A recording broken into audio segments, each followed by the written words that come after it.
don't even know how to pronounce it. What's it? Madripoor? Madripoor? Madripoor. Madripoor. Madripoor. Madripoor. Mandy Pal.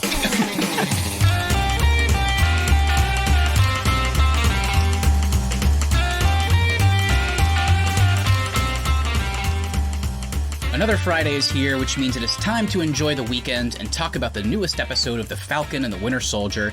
Welcome back to another episode of the Arnies, everybody. I'm your host today, Matt Johnson, a.k.a. Sharon Carter's event planner. I'm Keith Baker, a.k.a. the Snake Juice Shot. And I'm Austin Terry, a.k.a. just some lame villain named Frowning Leopard. We hope you've all been having a great week, as well as a week full of great content consumption. I talked about it last week, but I have to bring it up again. I've continued my journey with Amazon Prime's latest superhero show, Invincible.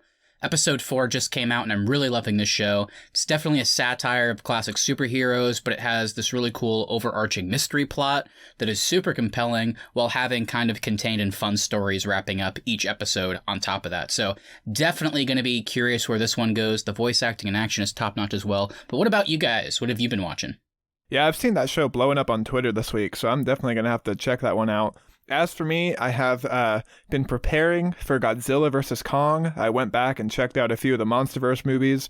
Namely, though, I definitely had to go back and rewatch Kong Skull Island. So that was kind of my big watch of the week, is going back and checking out some Jeff Goldblum and Samuel Jackson action. Yeah, Jeff Goldblum, Keith. Did you like him in Kong Skull Island? He was in that? No, of course not. Austin, who are you talking about? What character? I'm talking about John Goodman? Yeah, that's what I meant. Okay. Wait, you missed up John Goodman. Well, and Jeff he got the initials right. Oh. Yeah, I also went back and prepared for our Godzilla vs. Kong movie as well, and I've also been preparing for our Best Picture bracket coming up later this month. So I just watched Argo. I think it was a couple days ago. Still holds up. Great movie. Nice. And Ben Affleck. I guess you just didn't have enough of him in your life after the Snyder Cut and Chasing Amy, Keith. That's like 2 back-to-back months. Is John Goodman actually in Argo? He is. Oh, there you go. Perfect connection. Wow. Keith and I we're knocking out the same actors, Ben Affleck and John Goodman. Good job, guys. Good job. So along with that, of course, The Falcon and the Winter Soldier has been part of our weekly TV as well. If you didn't know, we did an entire TV review series on WandaVision before this. So if you love that and didn't check out our thoughts on it, be sure to head over to our podcast feed wherever you get your podcasts, subscribe, leave us a review, and scroll up to our WandaVision episode so you can give that a listen if you haven't already. If this is your first episode of The Arnies, welcome. We're very happy to have you. Our main episodes come out every Tuesday. Last week, we continued our latest retrospective and review series of the MCU Phase 1 with Iron Man 2. Now, Keith, Iron Man 2 is not looked back on super fondly by most. How is it for you to go back, and are there any highlights of our recording people should look forward to? Going back to Iron Man 2 was a good time. I'm trying to remember. I mean, I was still kind of high up on it. One of our best highlights was actually, I think, Matthew, you were making fun of the element creation and why it was even in there. I remember we were really puzzled by that. I still don't know. I still don't understand how you guys are confused about this. We get a triangle. That's the answer. I forgot about that part. I forgot about that aspect. A new shape. That's right. Of course, we had Don Cheadle joining, who we saw in the premiere episode of Falcon and Winter Soldier. And we had some Mickey Rourke impressions in there that I feel like everybody should check out, too. I mean, those are just so plentiful in that movie, because he wants his bird. We already talked about it, but Austin, this coming Tuesday, we're taking a look back at another cinematic universe. We watched Godzilla 2014, Kong Skull Island, and Godzilla King of the Monsters this week in preparation for a new release. Feels nice to have a new release. We don't talk about those as often as I would like. But Austin, are you looking forward to the newest entry to the MonsterVerse, Godzilla vs. Kong? And what should we look forward to in this recording? I mean, what are we going to be talking about? Man, yeah, the MonsterVerse is a weird one because it's not considered like the best movies ever made, but they all have some great cinematography and really cool monster moments. I think the biggest thing to look forward to this one is the showdown between Godzilla versus Kong. I don't know if you guys have seen this one yet. I have. I enjoyed it more than I expected to, and there is some pretty fun, like MonsterVerse Easter eggs in there. So I can't wait to break those down with you guys. I actually just watched it last night, so definitely fresh in my mind. I'm looking forward to doing that recording in a couple days, and we'll see what happens. I think this one's going to be another one where we all have very different takes on these movies. So keep an eye out for that when that episode drops. We have some great content out now and some more exciting stuff on the way. Also, we want to hear from you. Send us a message on Instagram at the Arnies or email us thearniesmedia@gmail.com. Let us know how you're feeling about all this content. But now it is time. The Falcon and the Winter Soldier is halfway over already. Crazy. This one is just flying by. Austin and Keith, remind everybody of your thoughts on the Falcon and the Winter Soldier so far, and then please follow it up with your non-spoiler thoughts on Episode 3. Yeah, so far I've been really high on this show just throughout this whole review series. I've really been enjoying these awesome character moments along with the sweet action that they've been giving us each week. For me, though, Episode 3, I think, is the lowest of everything they've released so far. I still can't put my finger on it, but just something about this episode felt really cheesy to me, and they were also missing a lot of the great character moments that they'd given us in both episodes 1 and 2. There was a pretty cool action sequence in this episode with a fun character. Other than that, though, the main thing that's kept me tuning in each week has been these character moments, and without kind of having that this week, I felt like I was pretty let down in episode 3. Yes, for me so far, I've enjoyed the action, and I've also enjoyed the character development as well. It's good seeing Sam and Bucky back, but we're kind of seeing them in a different light now. And as far as episode 3, I think I'm in a second with Austin there. This one's a little lower for me, and I'm with you. I don't know what it was. I just found myself not as engaged in this episode as the previous two. I guess maybe that could be due to the fact that it took maybe a different turn than we were expecting, maybe. And I'm not going to spoil what happens, but that's all I'll say. I don't know. It just went in a different direction than I was expecting, and we just didn't get a lot of what I was hoping for in this one. And based on that direction it went, Keith, I'm kind of worried we might be on a downward trajectory now in the following weeks, but we'll have to see. Yeah, I mean, I guess I liked it the most out of the three of us, but I don't disagree with anything you've said. This is definitely my least favorite episode so far, but I still really liked it.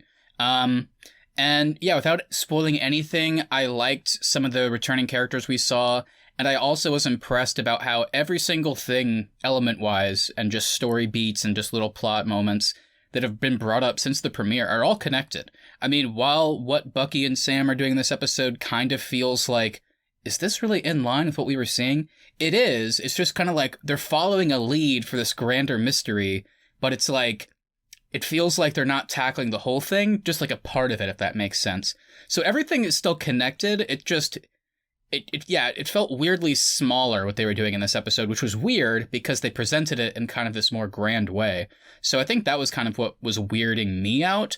And yeah, the biggest thing I'll agree with is the character moments were a bit lacking. We got some highlights for sure that we'll talk about, but ultimately it kind of felt like we were leaning more towards joking around, which I like seeing, Anthony Mackie and Sebastian Stan do that, but it would have been nice to follow up some of those great, more in-depth character moments from the last couple episodes, which we didn't get as much here.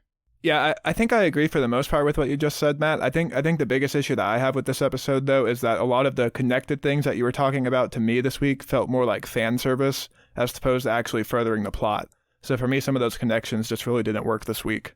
Yeah, I don't feel the same way, but we can't really talk about it anymore without getting into spoilers. So, with that, everybody, if you have not watched Season 1, Episode 3 of The Falcon and the Winter Soldier, this is officially your spoiler warning.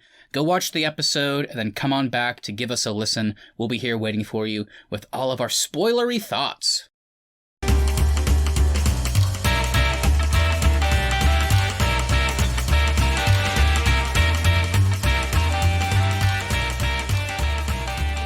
So before we get into the plot or our thoughts, let's do a quick full cast and crew breakdown. Again, this is Season 1, Episode 3. The episode's called Power Broker. Keith, run it down. All right, Power Broker. Created by Malcolm Spellman. Directed by Kari Skogland, again, which I believe directed the first two. Am I right there? You are. All right. And then written by Derek Kolstad, who also wrote all the John Wick movies. Going into our cast, so of course Anthony Mackie and Sebastian Stan return as the Falcon and the Winter Soldier, and this week we are joined by Daniel Bruhl as Baron Zemo, Emily Van Camp as Sharon Carter, and Florence Kasumba as Ayo, returning from Civil War, Black Panther, and Infinity War. Alright guys, so there's the cast and crew. Any highlights for you this episode? I guess I don't really have a whole lot this week. I will go ahead and shout out Emily Van Camp just for her action scene. I think it's funny that we do have the John Wick connection with the writer here because her combat scene in this episode really does feel very John Wickish. I didn't love the way she just kind of shows up this week, but I did like everything we got from the character. So I'll go ahead and shout out Emily Van Camp as Sharon Carter. I agree with Austin there. I mean, this week's kind of hard because, I mean, really our big kind of two cast members here. I mean, Florence Kusumba's kind of the final little cameo at the end. So Daniel Bruhl and Emily Van Camp are the big ones here. Anthony Mackie, Sebastian Stan are, of course, great. Like I said, I felt the character depth was lacking a little bit. Maybe I need to rewatch to see if I still feel that way. But since Austin took Emily Van Camp, I'll shout out Daniel Bruhl. I think he is just an amazing actor. I think everything I've ever seen him in, even movies and TV shows that aren't very good, I think he's always extremely good and engaging. And I was excited for this because I know you guys were asking me, you didn't remember he was in Civil War. He kind of played the villain role. So for me, remembering that, it was really cool to see some of the storylines followed up there and also just little elements of his character being continued. And I really like seeing him interact with Sebastian Stan, who he interacted with a whole bunch in Civil War. So I thought he turned in a great performance, and I'm curious to see where that character goes later on. I guess I'll do one little shout out, and that's to Florence Kasumba. Even though she barely had any lines in this one at the very end, I still think she's badass, and I just think she looks badass. I don't know. Something about her is cool. So, yeah, I'm excited to see her come back in this and see what she's going to do. Yeah, I'm curious to see. I mean, Bucky's talked a lot about Wakanda the last couple episodes, seeing how maybe him working with Zemo, who they said in this episode, again, in Civil War, Zemo framed Bucky for killing King T'Chaka, Black Panther's father. So the idea of Bucky, somebody that is in good with Wakanda, now they are tracking him or they find him and it's like, you're working with Zemo? You broke him out of prison? Like, what are you doing? Like, we're going to kill you and him, basically. So I'm really curious how that relationship will go. And yeah, she looks just so badass. So before we get everybody into our full-on discussion, here's what happened in this episode real quick. Episode 3, Power Broker. Unbeknownst to Sam Wilson, Bucky Barnes orchestrates a prison riot to help Zemo escape, and he agrees to help stop the Flag Smashers due to them having acquired the Super Soldier Serum. They travel to Madripoor, a criminal sanctuary, and meet with high-ranking criminal Selby. She reveals it was former Hydra scientist Dr. Wilfred Nagel who was hired by the Power Broker to recreate the serum. Sharon Carter, who has been living as a fugitive, saves them from bounty hunters and brings them to Nagel's lab. They learn he created 20 doses of the serum, which Karli Morgenthau stole. Then Zemo kills Nagel, and the lab is destroyed. Carter stays behind, and Wilson agrees to obtain her a pardon. Makes you wonder, why haven't they been talking since literally any point in time? That's the big thing. That's the big thing in this episode. Yeah, I know Sam was blipped, but it doesn't excuse them not communicating while they were on the run for 2 years, and since he's been back, very strange. Anyway, John Walker and Lemar Hoskins arrive in Berlin and deduce that Barnes and Wilson helped Zemo escape. While the Flag Smashers raided GRC storage facility in Lithuania for supplies, Zemo, Barnes, and Wilson travel to Latvia in search of Morgenthau. Barnes recognizes Wakandan tracking devices in the street and confronts Dora Milaje member Ayo, who demands Zemo. All right. Well, Matt, thank you for that beautiful, articulate plot summary, as always, every week. Let's get into our roundtable discussion now. Who wants to kick us off today? So we mentioned at the top that we are now halfway done with this series. How are we feeling about the overall story with Sam and Bucky going against the Flag Smashers? This time we get a little bit of a detour that is fairly related to that because of the whole Super Soldier element, along with the Zemo and Sharon Carter team up. So, did this episode's story work for you? Why or why not? I know we talked about it a little bit already, but let's break it down more. It worked for me in some ways, yeah, but like I said, I just felt like there wasn't all that much talking between anybody. It just felt like more of a doing episode than a talking episode. And when I say doing, it just felt like they were just kind of walking around. And it felt like this episode was mainly led by Zemo, which is fine. But it's just we didn't really get a lot of build-up to that. It's just kind of like, okay, he's out of prison, and here he is, and now we're just going to do whatever he says and follow him. We just did not get a lot of talking from Sam and Bucky, and then the Sharon Carter thing coming into it just kind of felt abrupt as well, too. I don't know. It just felt like she wouldn't be there. I don't know. It's like it was too convenient for her to be there. Is she the power broker? Oh, I haven't thought about that. That's a good question. I didn't even think about that. I feel like that's the only way you could kind of justify her. Just not only like they could have had it where she was tracking them, but they established that she lives there. So it's like, oh, okay. So a little bit strange.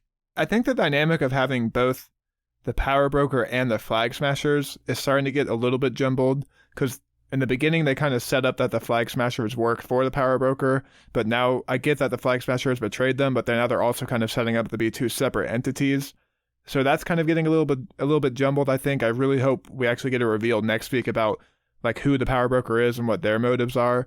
As for just like the episode as a whole, Keith, you kind of touched on it, but everything this week to me felt extremely rushed. It's like, all right, we got to go see Zemo. Zemo's out of prison. All right, we got to go to Madripoor. Okay, we fought some people at Madripoor. We got to go to Latvia. Like, it's just very, very quick. I think they resolved a lot of their questions extremely fast in this episode, so just the whole thing felt extremely rushed and a little bit too convenient, like you said, Keith. Yeah, lots of jumping around. I was like, okay, now we're in Latvia, now we're in Indonesia, now we're back in the States. It was just too confusing for me. I definitely don't disagree with that. I mean, it is starting to get a bit more convoluted. I so far I'm able to follow it, but yeah, if they keep kind of playing with these, like changing allegiances, I think like starting next week I'm going to get a bit lost. Yeah, I don't know what the Power Broker deal is. We know that the Flag Smashers were working for them, and now they're not, and now the Power Broker's mad, but then they destroy the serum, so it sounds like the Power Broker's going to have to beg them to help. So yeah, no idea how all of that will get resolved. I guess the biggest compliment I can say is I think really the only times in this episode that we got anything kind of meaningful character-wise was when we were discussing the Super Soldier Serum, because Zemo hates it, and he kind of contextualizes it as Steve Rogers, kind of like, when we put people like that on pedestals, what does that mean? And that also obviously plays into Sam Wilson giving up the shield and not accepting that mantle. So I liked that, and this is what I'm referring to as at the beginning, which, would this episode have made more sense if somehow Zemo knew about the Flag Smashers already and could track them somehow?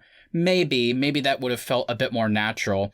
But I at least appreciated that they were going after the super soldier element specifically, because that makes sense too. I mean, these people are super soldiers, so you have to stop that production or else they're going to keep cropping up. So I liked that, but I do agree with you guys that it did feel weirdly small scale in the grand scheme of the Flag Smashers, but again, it is this weird, like, globe-trotting quest with Zemo, so it felt so grand, so it was kind of, like, at odds at times, I think. To me, though, it also feels like just because all these people have the Super Soldier Serum doesn't automatically mean they're evil. We have two people in the Avengers with the Super Soldier Serum, so it kind of seems to me like Falcon and Bucky should be first trying to kind of track down Karli Morgenthau and actually have a conversation with her, instead of like immediately assuming they're bad and we need to stop all this super soldier production. Like, yeah. I think that's where things are getting a little bit lost for me. And and that didn't happen until the end of the episode. Like, before Nagel dies, they ask where Morgenthau is, and that leads them to Latvia. But that wasn't really their goal at the beginning, right? So it's like, we didn't get back to the whole Morgenthau thing until the very end. I agree with like the whole super soldiers. Of course, not all are evil. And I guess maybe they need to track them down because, like Isaiah Bradley, all of them will be used for, like, government reasons. But, yeah, I'm getting a little bit lost with it, too, to be honest. Like, I don't really know what our characters are trying to do.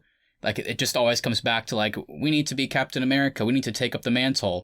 And then this episode was kind of weird because then it just randomly cuts back to John Walker twice. And it's like, oh, yeah, he's in the show. I forgot. So, yeah, this episode was structured kind of weirdly. I think the biggest issue, too, is I really thought this week we were going to be establishing who our villains are. Like, we still really don't know who our villains are or what their motivations are. So we don't still kind of fully understand what Falcon and Sam are trying to do. Like, I get that they're trying to stop the Super Soldier Serum, but to what ends? Like who are we trying to stop beyond that?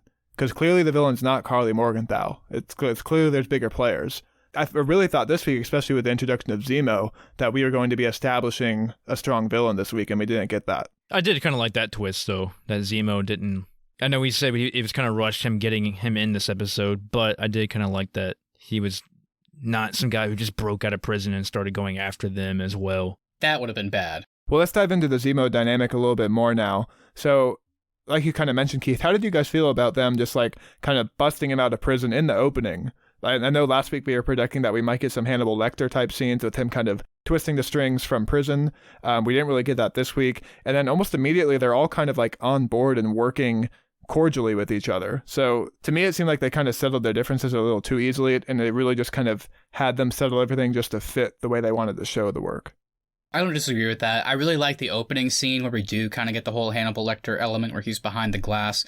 But then you're right, that kind of goes away pretty quick for this cool breakout scene. I mean, I liked watching. I liked how they framed it with Bucky's narration. He's already done it, but he's explaining it to Sam. It's like, just hypothetical. That was funny. Yeah. And then Daniel Brodus walking in. But yeah, I do agree with you. Again, I guess some of these elements for Zemo as a character and that dynamic does fit into his kind of whole MO from Civil War. I mean, he's not like this maniacal, like, I'm going to take over the world type of guy. He just wanted to break up the Avengers for killing his family because of Age of Ultron.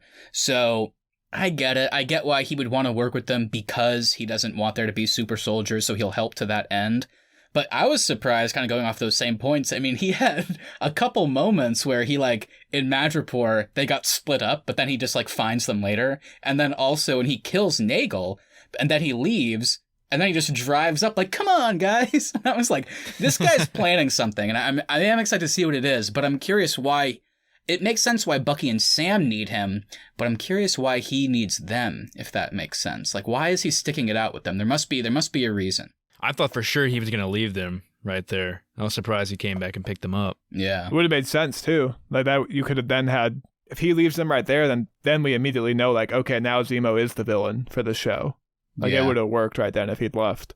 Yeah, that's why I wanted to bring it up, because you're right. I thought in this episode as well we were going to get more kind of solidifying of the villains. So now I think Zemo will probably make a turn at some point. But yeah, in the context of our current story, it seems like he's more of an accessory and he's just kind of hanging on for the time being. But clearly, Morgenthau, the Flag Smashers, and this mysterious power broker are the villains of this series. And maybe John Walker eventually, because again, in this episode, he's kind of just a dick the whole time. So it seems like they're trying to lean into that more, but we didn't get much of him in this episode. But how did you guys feel about the Zemo, Falcon, and Winter Soldier, like, crew in this episode? Because to me, like, they're kind of buddies in this episode. Like, they don't really have any tension, it doesn't seem like. At least that's not how I took it.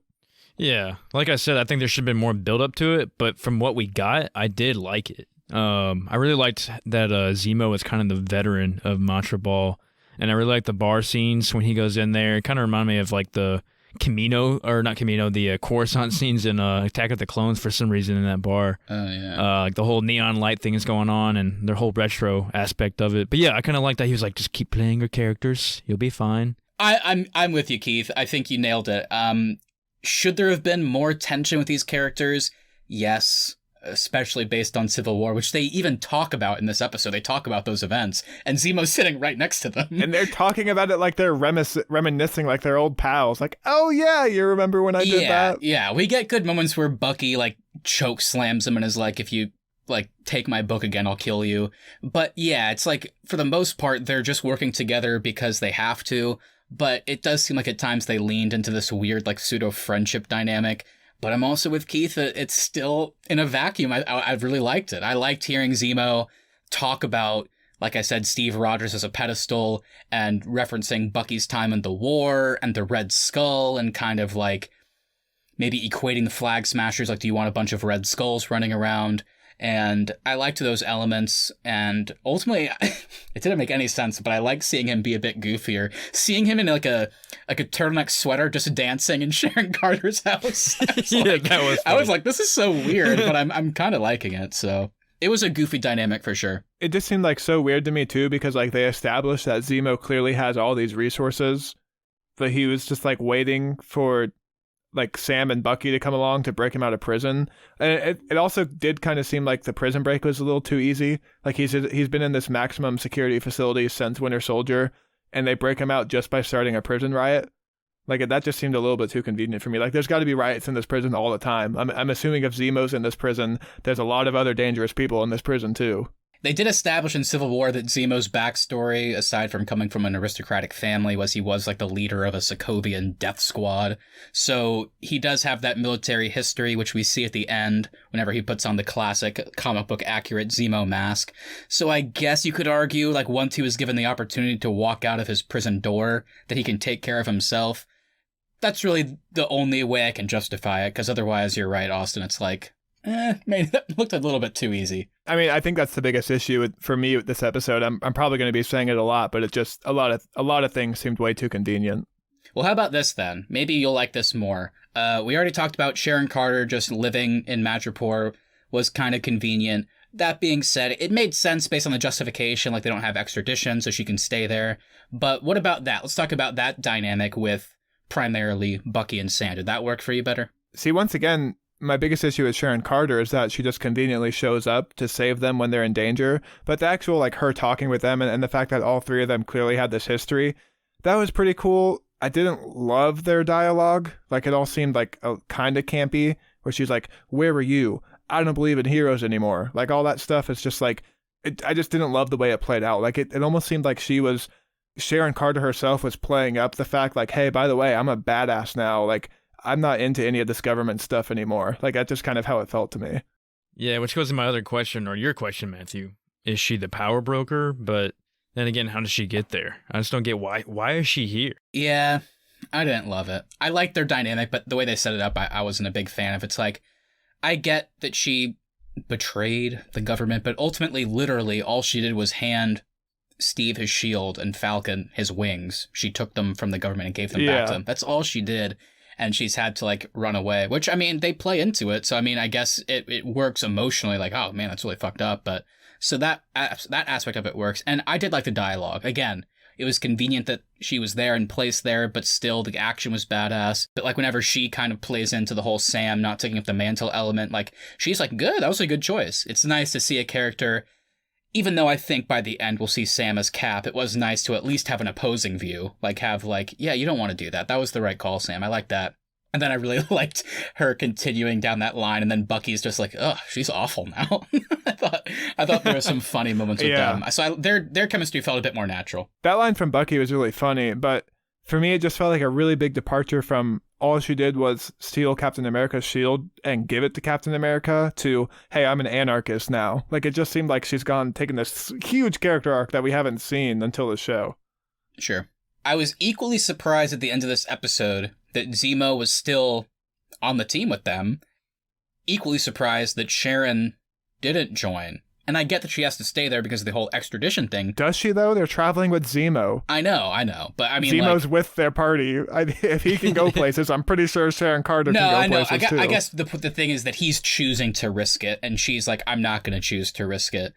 So I get that. But, okay. I mean, do you think she'll come back? Because we kind of talked about it in the premiere, like, I really like all these characters, or I hope they come back, and we get, like, a quick glimpse of Sarah Wilson, Sam's sister, in this episode for, like, a joke about the boat on the phone. But, I mean, I hope we see Sharon Carter again, but based on her leaving at the end, I don't know if we will. Well, that's what I was going to ask you about. You kind of said it earlier, Matthew. Do you guys think that's what a lot of these MCU shows are going to be like, where they just kind of drop all the past characters in just for, like, a few seconds or a few minutes of screen time, and just to kind of give you a little bit of satisfaction, but just not bring them back? Yeah, it's fan service. They'll definitely do that for sure, because people love it when characters they know show up.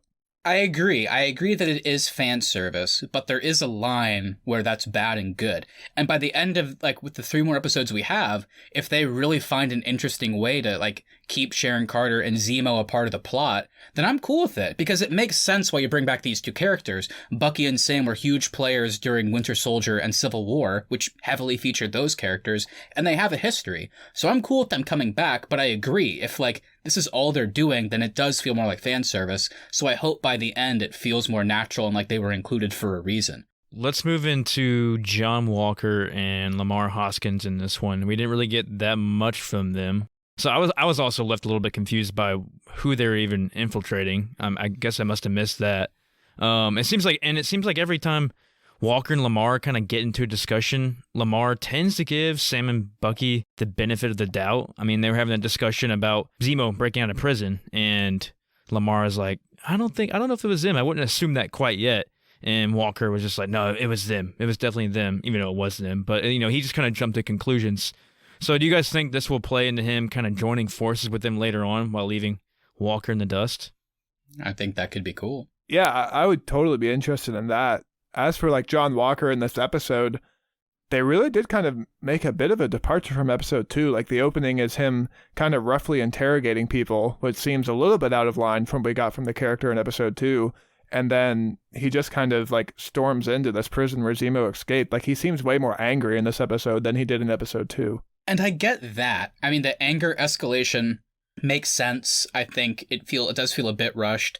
To answer your question, Keith, the place that they're infiltrating in the beginning is the place that Morgenthau and the Flag Smashers took refuge in the last episode. So basically, he's just kind of hot on their tail, and he's interrogating the guy that housed them, basically, who wasn't giving him anything. And also, I think his anger plays into, again, this whole show revolves around the Captain America mantle. This guy, whether we like it or not, is Captain America right now. He's interrogating this guy, and this guy says, "Oh, I know who you are. I just don't care." Like, he'd be afraid of Steve Rogers. I don't give a shit about you. And I think that's what's kind of angering him and will lead him down a darker path that might end up with him taking the Super Soldier Serum. So we'll see what happens, but I think I also agree with you, Keith, that I think Hoskins will try and humanize him. And if he can't, I don't think he's going to turn. So either he'll die and that might be Walker's breaking point, or he'll try and help out Sam and Bucky in some way. I tend to agree with you, Matt. I am actually really enjoying the Lemar Hoskins character more so than I am John Walker. I really like where he's coming from in every scene that he's in. Like, I kind of like that he has this affinity for the Avengers, where it's almost like John Walker has a chip on his shoulder, and he's kind of has this like inferiority complex where he thinks he's not good enough. I kind of like everything we've gotten from Lemar Hoskins so far in this show. To that point, I think Wyatt Russell is doing a great job. It's just his character is getting harder and harder to like, which I think is the point, but I think acting-wise, he's doing great still. Oh, yeah. I mean, on the Arnies podcast, we are huge Wyatt Russell fans just for all the scenes that he shared with Keith in Everybody Wants Some. All my favorite scenes. And that is not a joke, people. If you think we were playing that up, that is not a joke. Keith was in Everybody Wants Some with Wyatt Russell. That is technically true. A total of like 10 seconds, but yeah. It's 10 more seconds than Austin or I, Keith. 10 more seconds. I'm thinking that Lamar's either going to die or he's probably going to move on to join Sam and Bucky, and Walker will get left behind either as a villain or just a guy who's just broken, who can't live up to the Captain America symbol. Or, counterpoint, do you think maybe John Walker takes the Super Soldier Serum, gets killed by Zemo, and then Lemar Hoskins turns a little bit more darker? I have no idea. Don't know. That's too many possibilities. I don't know. Who's to say? Who's to say? Do you think we could be headed for a John Walker-Zemo showdown, since he is in the Captain America role? I would think the showdown would be with him and Bucky, but I don't think that's out of the realm of possibility. I mean, I have to imagine we'll get at least a scene between John Walker and Zemo. Now, what the context is, I don't know yet, but either way, I think it'll be pretty interesting. You know what, Austin? Zemo might be the one, based on how Zemo talks about Steve in this episode, maybe Zemo is actually the one that pushes him beyond his breaking point, talking about living up to the mantle, talking about how he didn't even idolize Steve Rogers, so how am I supposed to idolize you, this weird knockoff? So maybe they'll use Zemo as kind of the thing that actually pushes him over the edge completely, because Zemo is capable of that. And that could be a really fun dynamic too, just having this like non-superhero person come face to face with a real life supervillain. Like, that could be a really interesting element to play into. Yeah, that could be cool. I didn't think about that. That's a good point. Okay, so let's talk about Madripoor a little bit more. Keith, I know you kind of enjoyed it with the John Wick feel. As I've kind of touched on, to me it did feel a little bit convenient that all their answers were in one place. So what do you guys think about this? Is this just like, with the show being only 6 episodes long, do we kind of need something like this to just move the plot forward, or did it feel rushed to you guys? You know, I did talk shit about it being rushed, but like you said, maybe it does make sense because we only have 6 episodes for them to do this quick, like, filler episode just to kind of get the answers out of the way. I liked Madripoor. I really liked that Zemo was kind of a veteran of this gangster city. I thought that really worked well for me. And as far as having all the answers in there, yeah, I mean, maybe that's just a way of moving the show forward. Yeah, I don't disagree with the point. There were so many convenient things going on here. But at the very least, it led to some interesting moments. Like, again, I didn't love the culmination of them sitting down with this Selby character and kind of the weird thing of like being in character, but then Sam like didn't silence his phone for some reason and then has to weirdly put it on speaker and fake it, but then Sarah doesn't play along, so it's like, what's the point of this scene? And it seemed like she was playing along at first, and then she stopped playing along. I think, well, we've gotten so many great Falcon moments, and we've gotten some good Bucky moments, but I did like the element of him having to take up the Winter Soldier mantle once again, which I wouldn't be surprised is Zemo kind of playing it up a little bit, like, oh, you have to dive back into that character, when maybe he didn't actually have to. because he wants Bucky to delve back into that persona. So I like seeing how quick Bucky reverted to that old mentality whenever he's beating people up. It's like, oh, Jesus, like, it just comes so naturally, which is kind of hard for him. So I think it did lead to some good character moments, but overall, with the amount of time we spent there, I didn't love the time spent in Matzo Ball either. I feel like going to Sharon Carter's place with this weird art house, which is a party, and it's like... And she says she has clients coming, but it's just 80 people showing up for a house party. Yeah, so it's like, we got some really, like, genuinely fun moments and some, like, good jokes, but it's just, I was left confused at times, like, shouldn't we be trying to, like, find this doctor? Or, okay, we'll do that tomorrow, I guess, so... Yeah, I mean, it was definitely confusing, and we spent most of the episode here, so there was, like, lots of different little convenient moments going on. Lots happening in Madripoor, without a doubt. So here's the main thing that kind of took me out of this sequence, and I don't know if it impacted you guys as much, but in last week's episode, Sam is literally just walking down the street, and a kid recognizes him out of his Falcon costume. So for me, it was like, how can he just walk into this place and not have everybody know who he is if we've already established that he gets recognized in the show walking down the street? So that part didn't work for me. And then also, does the whole world not know that the Winter Soldier isn't evil anymore? Like, would it not have spread that he helped the Avengers out in this final fight in Endgame? Like, so both of those things, just I really couldn't buy that their undercover element was working in this sequence. With the Winter Soldier, I'm definitely with you on that. I feel like everybody should know that he's not that guy anymore. But with Sam being undercover, maybe it's the way he was dressed as the frowning tiger or the smiling tiger. He looked exactly like the smiling tiger guy on the magazine. And since he does wear somewhat of a mask when he's Falcon. And that's fine that they established that this is how he looks like. They just shouldn't have had the scene in the last week where he literally just gets recognized walking down the street. Like, it would have worked better for me if that scene hadn't been in there last week. And I love the scene we got last week. It made him feel like an actual superhero. It didn't really work for me in the context of this episode this week. Yeah, I wasn't really totally sure about how the whole smiling tiger element worked. Like, I guess he just looked enough like him. I mean, the bartender calls him out as a smiling tiger, so I guess literally they just found somebody that he looked like. Winter Soldier makes a bit more sense for me because, again, Bucky was evil up until Winter Soldier, but then he was undercover for all of Civil War. He was framed by Zemo for the killings, and then he went to Wakanda and went in the ice. So the world wouldn't really know about his actions post-Civil War in Wakanda and helping out during Infinity War, getting blipped, coming back for Endgame. So I think he's pretty But they know about everybody else's. Everybody else's what? Like, they know about everybody else's actions. Like, they know Iron Man's dead. They know Cap is dead. They know that Falcon helped out in the Soldier. That's kind of why his role's a little bit elevated more now. So why wouldn't they know about the Winter Soldier? Well, he also wasn't an Avenger. He was, so maybe the world views him differently in that sense. Like, he was the enemy in Winter Soldier. He was the enemy in the eyes of the public in Civil War. And then he was kind of sent to Wakanda in secret. So people knew of him in the news, but I guess they didn't ever associate him with the Avengers outside of Steve Rogers. So maybe that's why. But they also know about Wakanda now, too, because there's a Wakanda embassy. So would it not somehow get out that the Winter Soldier was in Wakanda? I don't know. I know it's me being nitpicky, but just a lot of that stuff this week really kind of took me out of the episode. Yeah, I'm not sure. I don't know. It did make me wonder, too. Yeah, I was like, oh, I guess they don't know that he's not Winter Soldier anymore. Before we move on, it sounds like the Power Broker has some involvement in Madripoor as well. So, again, I mean, any final thoughts when it comes to that? I mean, this is a villain they've been setting up for 3 episodes now as this high-ranking character that has to do with the Super Soldier Serum, I guess. So, any guesses? I have to imagine it's somebody we would at least recognize. I feel like the way they're setting it up, it can't just be a random person, I wouldn't think. Your Sharon Carter Power Broker theory really blew me away. That could be a really fun twist, and it would kind of alleviate a lot of the convenience issues I have with this episode. I do have one other, though. I have one other theory for you guys. This one actually might make more sense. Actually, it definitely makes more sense because of the connection to the Super Soldier Serum. There is a character that we know, for better or worse, is obsessed with kind of weaponizing and controlling, better way to put it, controlling the Super Soldier Serum. General Roth? General Ross, General Ross was also in Civil War. And he was in like the Avenger Infinity War and Endgame movies. So they're using him again, same actor. So maybe he's the Power Broker. What if it's Justin Hammer? That would be a good twist. I'd like that. He comes out dancing to some disco. That would be funny. Maybe he was at the party with Sharon Carter. He and Daniel Bruhl have a dancing scene. Man, I wish I had a good name to throw out there, but I've got nothing.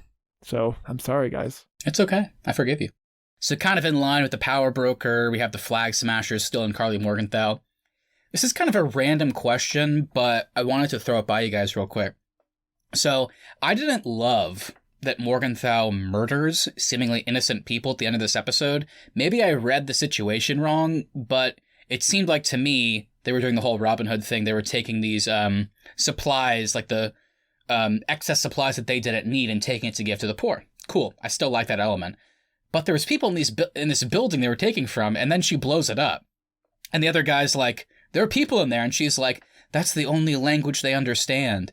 And I guess I kind of get that, but overall this moment felt more like a way to remind the audience, hey, this person's a villain, guys. Don't forget that. Because so far in the series, she has seemed more like a person genuinely trying to help the underprivileged that just also happens to have the Super Soldier Serum.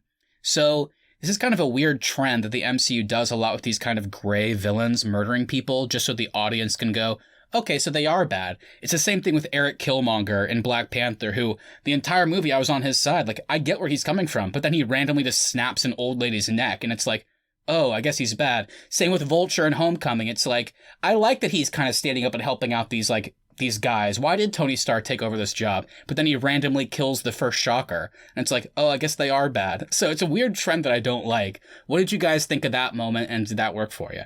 Yeah, I'm kind of right in line with where you are. It felt really out of nowhere, especially for what we've seen so far from Karli Morgenthau in this series. And I guess it could have felt a little bit more natural if we had seen her like truly lose something and like really push her over the edge. So far, we've only really seen her lose one team member, and we haven't seen enough of that relationship to know if this is somebody that was like super close to her or anything like that. So I just feel like they still could have done this, but it would have had to been like later on in the show where we kind of know the character more and maybe we've seen her like pushed over the edge. But just to have it play out like kind of out of nowhere felt really rushed to me. Yeah, definitely caught me off guard. And I didn't even know that was her at first. And I was really digging her character too. Like I was really excited to see like the upcoming confrontation scene between her, Sam, and Bucky. Like I was really looking forward to that moment. And now I just kind of feel like you said, Matt, the show just really wants us to be like, she is bad. She's really bad. So that really did kind of let me down. Ugh, yeah. The fact that she was kind of crying on the plane in the last one too. I just thought she maybe had a different side to her, but after this one, I don't know. This might be a bad bitch. Yeah. Well, that's exactly what they want you to think, though, Keith. Yeah, like they're doing it to take the greatness out of the character. Which I hate. It's such a shitty trend to me. It's like, you can have characters like this that aren't like overtly villainous, that still have differing views and all that. It just happens to oppose what our quote unquote heroes are trying to do. I wish they would lean into that, because she literally just murders an entire building of people. And it's like her only response is, it's the only language they'll understand. And I get that earlier in the episode, she had some clearly like mother type figure, like maternal figure that died of tuberculosis, I think, like, because they were in like an overcrowded hospital, which I guess played into the blip, like people coming back and it's like overcrowded now. But then, I mean, even that, like the response is just to take the supplies, please. But there was innocent people in there. At least that's what I thought. Again, I could be wrong. So it just makes the character kind of irredeemable. And I was looking forward, like you said, to a confrontation where we kind of actually understood this character's side. Whereas now I feel like it's not going to be as compelling. Well, I feel like we just kind of need like one more thread. Like they need to establish like the people she killed had a direct hand in her matriarch figure dying. Like we didn't get any of that, so that's why it kind of felt out of nowhere. Yeah. Who do you guys think is going to get to Karli Morgenthau first? Is it going to be Sam and Bucky, or is it going to be John Walker and Lemar Hoskins? Or the Power Broker. Good question. Or the Power Broker. As maybe that's how we get our reveal next week of who the Power Broker is, because she now needs the Super Soldier Serum from Karli Morgenthau and the Flag Smashers. Right, because she stole it all, according to the doctor. And I'm saying she now because you now have it in my head that Sharon Carter is the Power Broker. Whoever they are needs to track down Karli Morgenthau. It's General Ross. He wants all the serum so he can inject Abomination more. Because now Abomination's like, he's just like in his like full form. He's like, if I had a body that was 20 years younger with the mind I have now, I'd be all set. Maybe I can find a way to make a better movie if I get some more Super Soldier Serum. Hell yeah. Yeah, so Keith, what do you think? Who's making it to Morgenthau first? You know what? I think it might be kind of a meet in the middle kind of thing. I totally Maybe they'll agree. both get to I her totally at the agree. same time, and then there'll be some confrontation with Then Walker. she escapes, of course, during that. Yep, that's what I'm thinking. What if they have to save her from the power broker? I mean, I wouldn't be opposed to that. I think it would obviously play a huge role into who is it, and maybe that's why they react the way they do. So I guess we'll see. Alrighty, well, before we end off here, so we're left at the end of the episode with Bucky taking a walk, and he encounters Ao from Wakanda. So what's your guys' theories on what she'll do or be like in the remaining of the series? I know she says she's here for Zemo, so do you think she'll kill him and leave, or will they convince her to join the team? I feel like this was so smart to bring in somebody from Wakanda into the show, especially having Zemo be involved, because I honestly had totally forgotten his history with Wakanda. It does really make this show feel like really connected to the MCU even more so now that we do have a Wakanda person here. So I really enjoyed that reveal this week, and that actually was one of my favorite parts of the show. I have no clue, though, how much she's going to appear, though, in the remainder of the show.